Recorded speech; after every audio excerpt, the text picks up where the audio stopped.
إذا اجتمع في كلمة عند الوقف أكثر من سبب. مثال: تكون كلمة مثلا فيها مد بدل ومد متصل ومد عارض، ككلمة أنبياء. أنبياء هذه فيها أولا تشبه مد البدل لأنها همزة ممدودة، أنبياء. في نفس الوقت مد متصل لأن بعدها همزة، وإذا وقفنا عليها أصبحت عارض. بماذا نعمل؟ يقول العلماء: نلغي الأضعف ونترك الأقوى.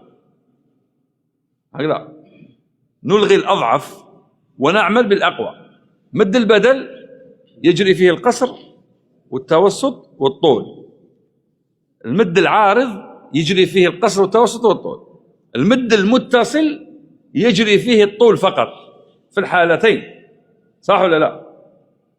فالقصر والتوسط يلغيان ويعمل بالأقوى، فنقدم المد المتصل، فنقف عليها ب6 حركات، لا نقف عليها بحركتين ولا نقف عليها ب4، بل نقف عليها بوجه واحد وهو المد المتصل. فكل ما اجتمع في الكلمة أكثر من سبب نقدم الأقوى. مثال آخر: كلمة حاد أو الصواف، مد لازم 6 حركات وعارض. العارض فيه 2 و4 و6، واللازم فيه 6 فقط، فنلغي الأضعف أو الأقل ونعمل بالأقوى.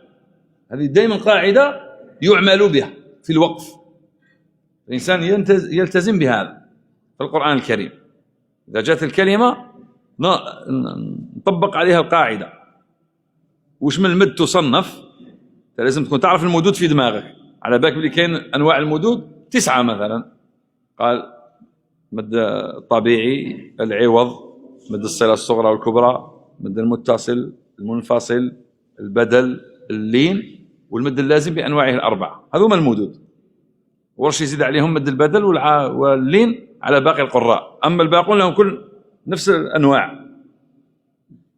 نجي نقرأ الكلمة القرآنية ونحن نوقف عليها، أنا نعرف القواعد في دماغي، ونصنف هذه الكلمة في خانة معينة، وأسقط عليها أنواع المدود. قال يدخل عليها المد كذا، مد كذا، مد كذا. نلغي الأقل أو الأضعف ونعمل بالأقوى. هذه قاعدة اسمها قاعدة اجتماع السببين.